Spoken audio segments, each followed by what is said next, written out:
नमस्कार, जय हिंद साथियों, स्वागत है आपके यूट्यूब चैनल सक्सेस क्रिएटिव में। साथियों, 2 बड़ी अपडेट लेकर के आए हैं। हो सकता है कि आप लोगों के पास तक पहुँच गया होगा, अगर नहीं पहुँचा होगा, तो निश्चित रूप से ये दोनों अपडेट आपको बहुत ज़्यादा खुश करने वाला है।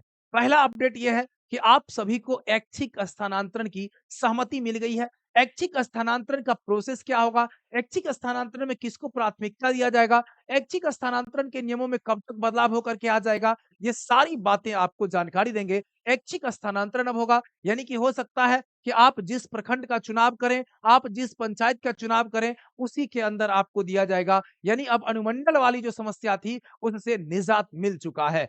दूसरा सबसे बड़ा अपडेट देंगे आपको कि विद्यालय का समय का संचालन, जो आपका समय अभी चल रहा था 9 बजे से साढ़े 4 बजे, 1 घंटे की बचत अब आपको होगी और साढ़े 9 बजे विद्यालय जाना है और 4 बजे विद्यालय से आपको आउट होना है। इसी बीच आपको एक बहुत सारे साथियों के द्वारा हमें मैसेज किया गया कि सर इसमें भी कुछ गुंजाइश है क्या? मतलब कि कितना लेट तक अगर हाज़िरी हम बनाएँगे तो काम चल जाएगा। ये तो ख़ैर मतलब उचित नहीं है। 1 घंटा आपको यहाँ मिल गया है, लेकिन बातचीत हम हर एक पहलू पर करेंगे। एक-एक बिंदु बार जो है चीज़ों को समझने का प्रयास करिएगा। ये आप देख रहे हैं माध्यमिक शिक्षा निदेशक जो योगेंद्र जी हैं, उनके द्वारा जो है ये पत्र निर्गत किया गया है आज और इसमें जो है 9:30 आप यहाँ पर देख रहे हैं, थोड़ा-सा हम संशोधन करवाना चाहेंगे, हम ये माँग करेंगे। आप सभी का क्या राय है इस पर कमेंट ज़रूर करिएगा कि इसमें जो एमडीएम का जो स्थान है ना, ये यहाँ से यहाँ अगर आ जाता तो ज़्यादा बेहतर होता। पूर्व में भी आप देखते होंगे लगभग जो 1 बजे के आस-पास टिफ़िन हुआ करता था, 1:30 बजे तक चलता था। तो ये जो 12:40 से 1:20 वाला जो टाइमिंग है,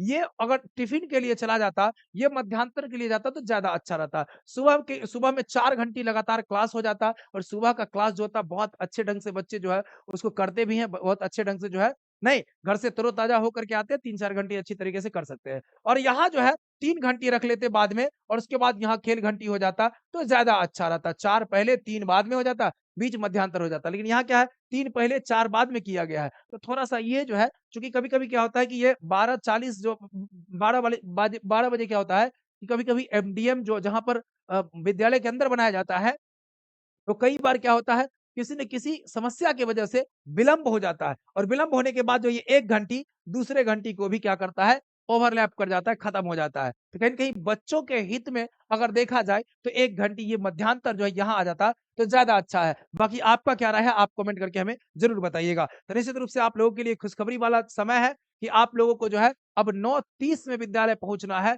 9:30 से पहले 2 मिनट पहले, 5 मिनट पहले आपको गेट खोल देना है, जैसे 9 बजे खोलते थे उसी तरह से और 9:30 के एग्ज़ैक्ट समय में आपको उससे पहले बना लीजिए अटेंडेंस, ज़्यादा बेहतर रहेगा। लेकिन 10 मिनट का जो है आपको हमेशा से समय मिला है, तो 9:30 नहीं 9:40 तक आप अटेंडेंस बना सकते हैं, कहीं से कोई दिक्कत वाली बात नहीं होगा। लेकिन 9:40 के बाद अगर लगातार आप जो है 2-3 दिन एब्सेंट होते हैं, 2-3 दिन अटेंडेंस बनाते हैं 9:40 के बाद, यानी 3 दिन बनाते हैं, तब तो ठीक है, लेकिन चौथा दिन बनाइएगा तो 1 सीएल आपका काउंट हो जाएगा, 1 सीएल में आपका चला जाएगा, 1 छुट्टी काउंट हो जाएगा। इस बात को ध्यान रखना है, यानी 9:40 आपका डेडलाइन है, 9:40 तक आपको अटेंडेंस हर हाल में बना लेनी है। तो ये बहुत बड़ी अपडेट है और 1 घंटे का आपको बचत हो गया है। अब 4 बजे 30 मिनट ऊपर और 30 मिनट नीचे, दोनों बचत हुआ। पिछले 1 साल से आप निश्चित रूप से परेशान होंगे। तो चलिए, अब यहाँ पर देखिए एक बात और इसमें जोड़ा गया है कि जब कक्षा आपकी समाप्त होगी, जब बच्चों को छुट्टी दीजिएगा, छुट्टी देने के बाद प्रत्येक दिन क्या करना है, राष्ट्रगान का कार्यक्रम करना है। बहुत जगह होता भी है, बहुत जगह नहीं भी होता है और इसमें लाउड स्पीकर का प्रयोग करना अनिवार्य किया गया है। प्रत्येक दिन लाउड स्पीकर पर बच्चों को जाने वक़्त में जो है, जन गण मन जो हमारा राष्ट्रीय गान है, उसको गवाना है और उसके बाद बच्चों को छोड़ना है। अनिवार्य रूप से प्रत्येक कक्षा के बच्चों के लिए खेल-कूद, संगीत, नृत्य इन सब चीज़ों के लिए घंटी जो है करना सुनिश्चित करेंगे। पेंटिंग-वेंटिंग का प्रत्येक गतिविधि के लिए अलग-अलग वर्ग के लिए अलग-अलग समय अंतराल निर्धारित करेंगे और एक ही साथ सभी वर्गों के लिए एक विधा या गतिविधि जैसे खेल-कूद आदि निर्धारित नहीं करेंगे। मतलब सभी बच्चों के लिए अलग-अलग खेल-कूद का चयन करना है डेली, कोई खो-खो खेलेगा, कोई कबड्डी खेलेगा, कोई कुछ खेलेगा, कोई कुछ खेलेगा, इस तरह से आपको तय करना है। यदि विद्यालय में किसी कक्षा की बोर्ड सेंटअप परीक्षा ली जा रही है, तो अन्य कक्षाओं को स्थगित नहीं किया जाएगा, अन्य कक्षाओं का अध्यापन कार्य चलता रहेगा। ये तो पूर्व से है नहीं होता है, स्थगित तो होता ही नहीं है, कभी नहीं होता है। नहीं, होता है क्या?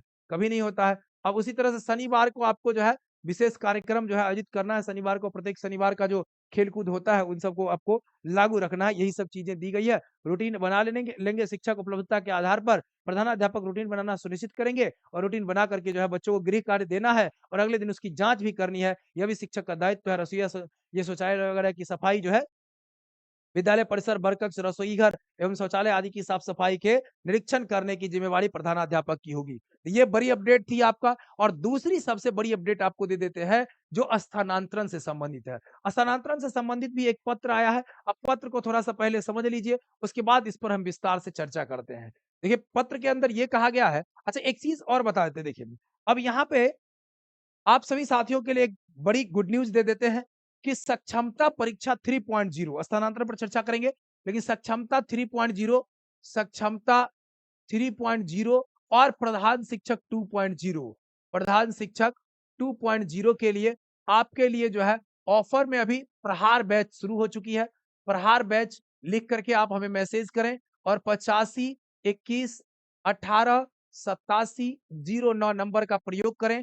इसी नंबर पर आप व्हाट्सएप या कॉल करें, इसी नंबर पर व्हाट्सएप करें और कौन सा बैच लेना है व्हाट्सएप करके, और जो बैच लेना है साथ ही साथ यदि आप पीजी किए हुए हैं तो आप बेट एग्जाम भी दे सकते हैं। बेट एग्जाम, बेट जो बिहार एबिलिटी टेस्ट होगा, जो असिस्टेंट प्रोफेसर के लिए आ रहा है, असिस्टेंट प्रोफेसर के लिए आ रहा है, ठीक है। तो इसके लिए भी आप क्लास को ज्वाइन कर सकते हैं। निश्चित रूप से ये आप प्रहार बैच को जरूर ज्वाइन करिए और यहाँ से आप अपनी तैयारी को ऐसा बनाइए जिससे आप एग्जाम को जो है आसानी से क्रैक कर सकते हैं। और क्रैक करने के लिए हमारी टीम आपके लिए पूरी समय, पूरी तत्परता के साथ तैयारी में लगी रहती है। तैयारी करवाने में आपको लाइव क्लासेज मिलेंगे, रिकॉर्डेड वीडियो मिलेंगे, टेस्ट मिलेंगे, यानी संपूर्ण तैयारी आपको करवाई जाएगी। अब यहाँ बात कर लेते हैं, देखिए स्थानांतरण की नीति में क्या किया गया है। देखिए जो नीति था पूर्व का, उस नीति को पूरी तरीके से देखिए स्पष्ट रूप से कहा गया है। शिक्षकों का स्थानांतरण व्यवस्थापना नीति को राज्य सरकार के द्वारा रद्द कर दिया गया। करने के संबंध निर्णय के आलोक में शिक्षकों के स्थानांतरण हेतु ई शिक्षा कोष पोर्टल पर प्राप्त आवेदनों पर संप्रति विचार नहीं किया है जाएगा, ठीक है। यानी जो ई शिक्षा कोड पर आवेदन किया गया है उस पर कोई विचार नहीं किया जाएगा अब आगे। पूर्व से ई शिक्षा कोष पोर्टल पर ऑनलाइन स्थानांतरण पदस्थापना हेतु समर्पित सभी आवेदन रद्द समझे जाएंगे। मतलब जितने सारे लोग आवेदन कर चुके थे वो रद्द हो गया है। चूंकि स्थानांतरण की जो प्रक्रिया है ये इसी को रद्द कर दिया गया है। पदस्थापना नीति जो बनी थी इसी को रद्द कर दिया गया है। पदस्थापना नीति ही खत्म हो गई तो स्थानांतरण की बात खत्म हो जाती है, नहीं। अब यहाँ पर बहुत सारे लोगों के मन में आएगा कि जहां हमारा जिला अलॉट किया गया था क्या वहीं पदस्थापना होगा। इस बात को आप बिल्कुल दिल से निकाल दीजिए। जो जिला अलॉट हुआ था, अगर उस जिला के अंदर आप चाहते हैं तो अब आप जा सकते हैं। ये आपके ऊपर डिपेंड करता है, इस बात को याद रखिएगा, ठीक है। अगर आप उसी जिला का अगर स्थान दीजिएगा प्राथमिकता के तौर पर तो आपको उसी जिला के अंदर अलॉटमेंट होगा। लेकिन अगर नहीं दीजिएगा तो ये ऐच्छिक होने जा रहा है। ऐच्छिक का मतलब होता है कि जहां आपकी इच्छा हो। नहीं दीजिएगा तो नहीं होगा, इस बात को ध्यान रखना है। विभिन्न स्रोतों से अनुरोध अनुरोध प्राप्त हो रहे हैं कि कुछ शिक्षक विशेष समस्या से ग्रसित होने के कारण स्थानांतरण हेतु इच्छुक है। ऐसे शिक्षक जो किसी विशेष समस्या के कारण अपने स्थानांतरण हेतु इच्छुक है वे इस शिक्षा कोष पोर्टल पर अपना अभ्यावेदन नए सिरे से दिनांक 1/12 से 15/12 तक ऑनलाइन समर्पित करेंगे। लेकिन यहाँ पर एक चीज देखिए लगाया गया है इस पत्र के अनुसार, वैसे लोगों को ही आवेदन की अनुमति दी गई है जो विशेष समस्या से ग्रसित है ना। देखिए स्पष्ट रूप से दिया हुआ है जो शिक्षक विशेष समस्या से ग्रसित है। मान लीजिए कुछ ऐसे हैं जो एक्सीडेंट कर गए हैं, किन्हीं का हाथ टूट गया है, कोई एक्सीडेंट किए हुए किन्हीं का पैर टूटा हुआ है, कई तरह की किनके परिवार में जो है ऐसा रोग है या कोई कहिए जो बीमार है, जो बहुत ज्यादा परेशानी वाला बात है और उनको देख रेख करने के लिए, उनकी देखभाल करने के लिए इनकी आवश्यकता है, तो इस स्थिति में जो है वहां पर स्थानांतरण ले सकते हैं। लेकिन अगर बात करेंगे महिलाओं के लिए, बात करेंगे दिव्यांग के लिए, बात करेंगे अन्य पति पत्नी वाले लोगों के लिए, तो उसकी चर्चा इसके अंदर नहीं की गई है। बाकी अगर आता है, अपडेट आ रहा है 2-3 दिन के अंदर, चूंकि ये 1 तारीख से लेना है तो आपको 30 तारीख से पहले फिर अपडेट 1-2 आएगा और उस अपडेट के अंदर अगर महिलाओं को अनुमति मिलती है या नहीं मिलती है, दिव्यांग लोगों को मिलता है या नहीं मिलता है, या अन्य लोगों को मिलता है, पति पत्नी वाले लोगों को मिलता है या नहीं, इसमें दिव्यांग तो जा सकते हैं लेकिन पति पत्नी वाले को मिलता है या नहीं मिलता है, ये देखने वाली बात होगी। तमाम मित्रों के साथ शेयर करिएगा, चैनल पर होंगे चैनल को सब्सक्राइब जरूर कर लीजिएगा। ये जो है 1 से 15 तारीख तक आपको आवेदन करने हैं, 15 तारीख के बाद जांच पड़ताल होगा और लगभग जनवरी में पदस्थापना इसका हो जाएगा। बहुत बहुत धन्यवाद आप सभी को, शेयर जरूर करिएगा, चैनल पर होंगे चैनल को सब्सक्राइब कर लीजिएगा। बहुत बहुत धन्यवाद।